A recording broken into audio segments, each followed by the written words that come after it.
السلام علیکم ورحمۃ اللہ وبرکاتہ۔ الحمد للہ رب العالمین والعاقبۃ للمتقین والصلاة والسلام علی اشرف الانبیاء والمرسلین وعلی آلہ واصحابہ اجمعین، اما بعد فقد قال اللہ تبارک وتعالی فی کلامہ المجید والفرقان الحمید، فاعوذ باللہ من الشیطان الرجیم، بسم اللہ الرحمن الرحیم، من عمل صالحا من ذکر او انثى وهو مؤمن فلنحيينه حیاة طیبہ۔ صدق اللہ العظیم۔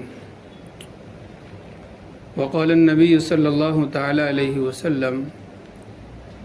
الکیس من دان نفسه وعمل لما بعد الموت، او کما قال النبی صلی اللہ تعالی علیہ وسلم، رب اشرح لی صدری ویسر لی امری واحلل عقدۃ من لسانی یفقہوا قولی، رب زدنی علما رب زدنی علما رب زدنی علما۔ اللہم صلی علی سیدنا محمد وعلی آل سیدنا محمد وبارک وسلم۔ معزز سامعین کرام، بزرگان محترم، میرے پیارے نوجوان ساتھیوں، عزیز دوستوں، اللہ رب العالمین نے ہمیں اور آپ کو اس دنیا میں اچھے اعمال کرنے کے لیے بھیجا ہے۔ ہر انسان یہ چاہتا ہے کہ اپنی لائف اچھی گزارے، اپنی زندگی کا ایک حصہ خوشگوار گزارے، سکون کے ساتھ، اطمینان کے ساتھ زندگی گزارنا چاہتا ہے۔ لیکن سوال یہ ہے کہ سکون کے ساتھ، اطمینان کے ساتھ انسان زندگی کیسے گزارے گا؟ آخر ہمارے لیے کون سا آئیڈیل ہے، کون سا نمونہ ہے، کس کو ہم فالو کریں گے جس کی وجہ سے ہماری زندگی میں سکون آئے گا؟ ہم اگر تاریخ اٹھا کر دیکھیں، ہسٹری اٹھا کر دیکھیں، انسانوں کی زندگی اٹھا کر دیکھیں، سب سے زیادہ سکون والی زندگی اگر کسی نے گزاری ہے وہ حضرات انبیاء علیہ السلام ہے۔ وقتی طور پر حالات ہر ایک پر آتے ہیں، لیکن عیش کی زندگی اور سکون کی زندگی، اطمینان کی زندگی حضرات انبیاء علیہ السلام کا خاصہ رہا ہے۔ اور انسان کو خوشی کس وقت نصیب ہوتی ہے؟ جب وہ کوئی نیک اعمال کرتا ہے، اور انسان ڈرتا اس وقت ہے جب وہ کوئی گناہ کرتا ہے۔ حضرت شیخ سعدی رحمۃ اللہ علیہ فرماتے ہیں، گناہ کی لذت تھوڑی دیر کے لیے ہے، گناہ کی لذت تھوڑی دیر کے لیے ہے اور اس کی سزا دائمی ہے، اور نیکی کی تکلیف تھوڑی دیر کے لیے ہے، راحت ہمیشہ کی ہے۔ حضرت عمر فاروق رضی اللہ تعالیٰ عنہ قول ہے، فرماتے ہیں کہ عقل مند انسان کی پہچان یہ ہے کہ وہ اپنی آخرت کی تیاری کرتا ہے، دنیا میں اپنا محاسبہ کرتا ہے، اپنی زندگی کو گزارنے کے لیے کوئی آئیڈیل چنتا ہے، کوئی نمونہ چنتا ہے۔ اللہ نے ہمارے لیے اور آپ کے لیے جو آئیڈیل دیا ہے وہ انبیاء علیہ السلام کی جماعت ہے۔ انبیاء میں بھی اللہ تبارک و تعالیٰ نے ہر ایک کو الگ الگ خصوصیت دی ہے۔ ہمارے دامن میں اللہ نے آخری نبی حضرت محمد صلی اللہ علیہ وسلم کو رکھا۔ اللہ رب العالمین نے قرآن پاک میں فرمایا، لَقَدْ كَانَ لَكُمْ فِي رَسُولِ اللَّهِ أُسْوَةٌ حَسَنَةٌ، تمہارے لیے زندگی گزارنے کا بہترین آئیڈیل، تمہارے لیے زندگی گزارنے کا بہترین نمونہ حضور پاک علیہ السلام کا اسوہ ہے، اس کی زندگی ہے۔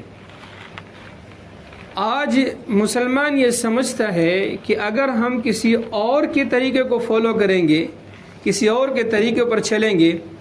تو ہمیں ناموری ملے گی، شہرت ملے گی، عزتیں ملے گی،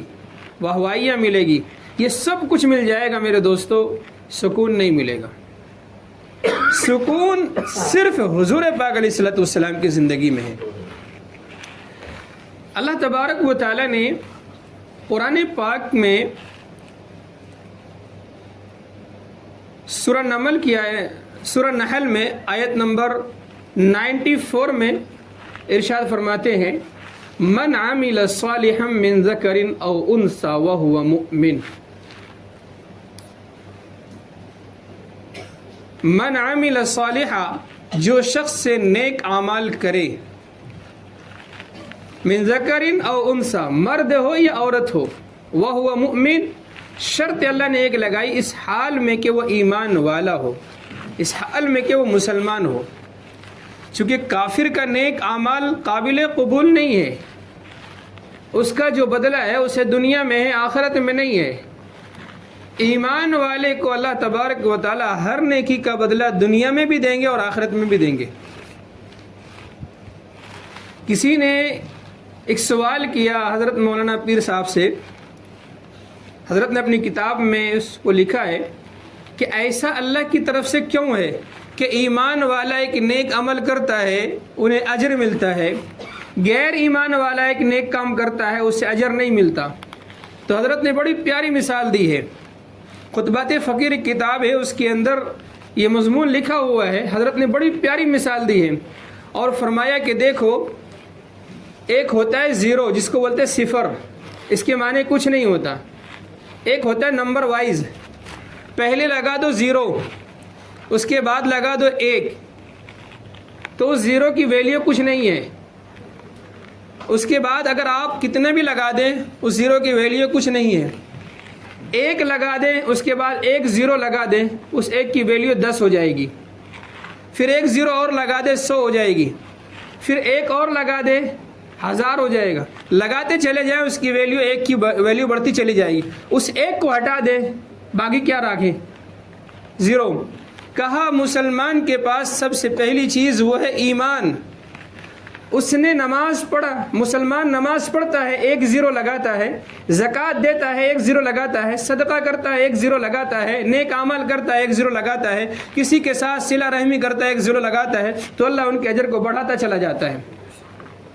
غیر ایمان والے کے پاس ایمان نہیں ہے، وہ نیکیاں کرتا ہے پھر بھی زیرو ہے، وہ کچھ بھی کر لے، کتنے اچھے اعمال کر لے پھر بھی ان کو زیرو ہی زیرو ہے۔ تو اللہ نے ہمیں ایمان کی دولت دی ہے، قرآن میں اللہ نے اسی کے متعلق کہا ہے کہ جو ایمان والا چاہے وہ مرد ہو یا عورت ہو نیک اعمال کرے گا، اللہ فرماتے ہیں فَلَنُحْيِيَنَّهُ حَيَاةً طَيِّبَةً، میں اسے خوشگوار زندگی عطا کروں گا، بہترین لائف، بہترین زندگی۔ حیاتاً طیبہ کیا ہے؟ حیاتاً طیبہ کے متعلق مفسرین بیان کرتے ہیں کہ دنیا کی زندگی میں سکون والی زندگی، کیونکہ آخرت کی زندگی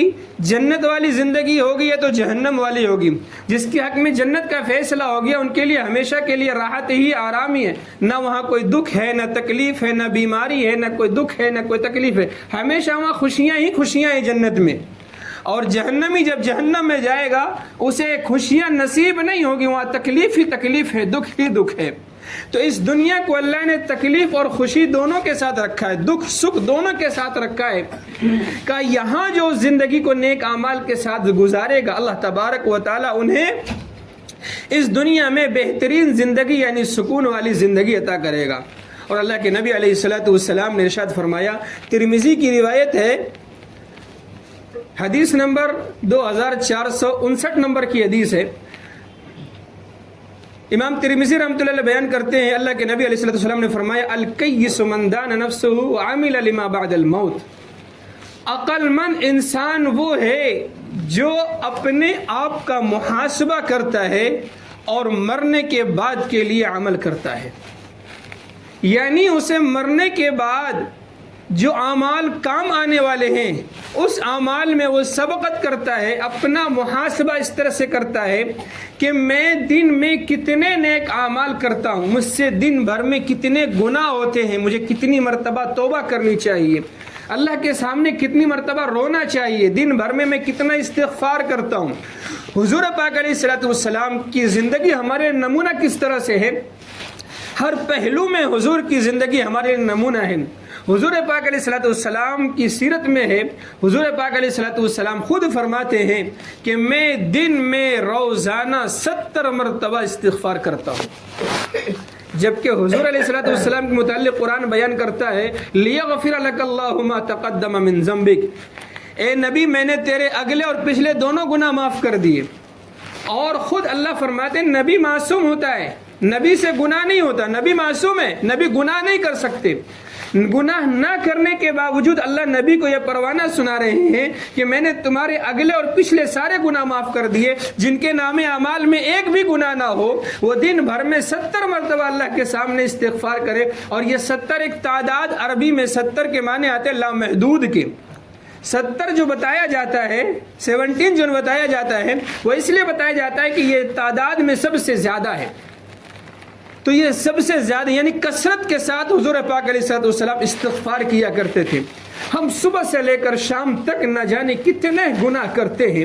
ان آنکھوں سے نہ جانے کتنے گناہ ہوتے ہیں، ان زبان سے نہ جانے کتنے گناہ ہوتے ہیں، ان کان سے نہ جانے کتنے گناہ ہوتے ہیں، ان ہاتھ اور پیر سے نہ جانے کتنے گناہ ہوتے ہیں، ان دل میں نہ جانے کتنی مرتبہ برے خیالات آتے ہیں۔ ہم ان خیالات کا تصور بھی نہیں کر سکتے، ان گناہوں سے بچنا چاہے بچ بھی نہیں سکتے۔ آج کی دنیا کا ماحول ایسا ہے، اگر کوئی گناہ سے بچنا بھی چاہے تو بہت مشکل ہے، تو اس کے لیے زندگی گزارنے کے لیے حضور پاک علیہ الصلوۃ والسلام کا طریقہ اپنانا ہوگا۔ اللہ سے دعا ہے کہ اللہ تبارک و تعالی ہمیں اور آپ کو نیک عمل کرنے کی توفیق نصیب فرمائے، مرنے سے پہلے مرنے کی تیاری کی توفیق نصیب فرمائے، اور حضور پاک علیہ الصلوۃ والسلام کے طریقوں کو فالو کرنے کی توفیق نصیب فرمائے۔ وآخر دعوانا الحمد للہ رب العالمین۔